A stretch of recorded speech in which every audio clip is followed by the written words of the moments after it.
Okay, we're here with Councilman Tom West, Ward 2, been councilman for 10 years, chairman of the Judiciary Committee, and handling a politically hot issue tonight, Very much so. the charter issue. And on the matter of signing the legislation out, Yes.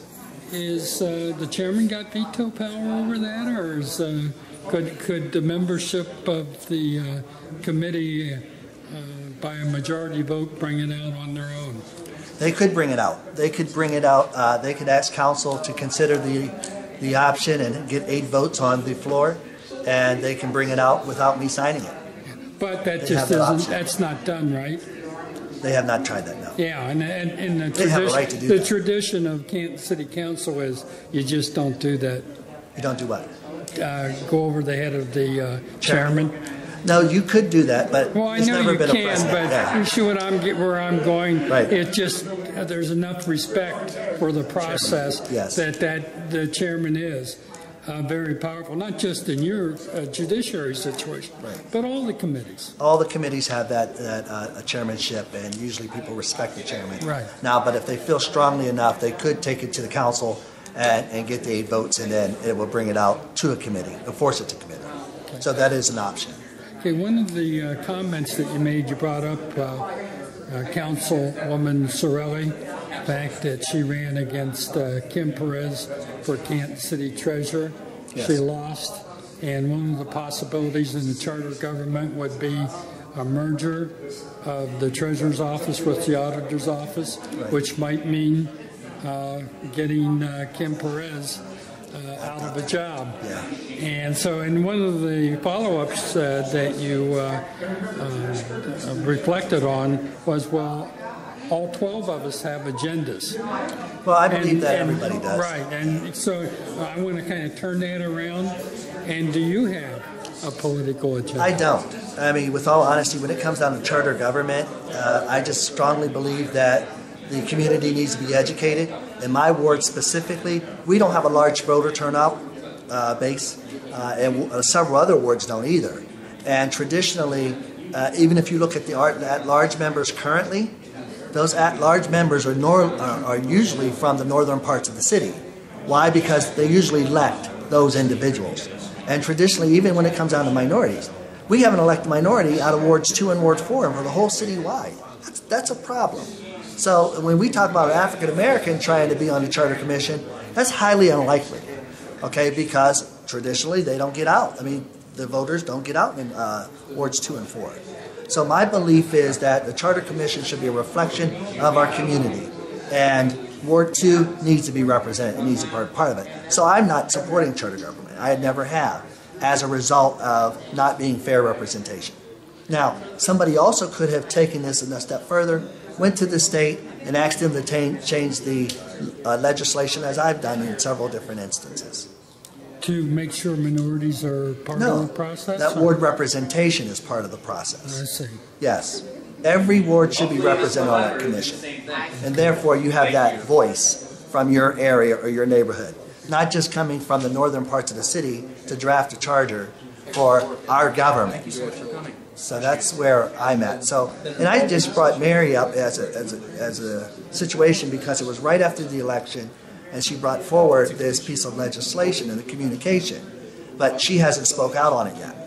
It's been everybody else but her. Well, does the same thing apply to Councilman Cole, that he didn't make the right decision in terms of remaining on council, and ended up running against an incumbent councilman, and then he wanted to eliminate council at large? Is the same?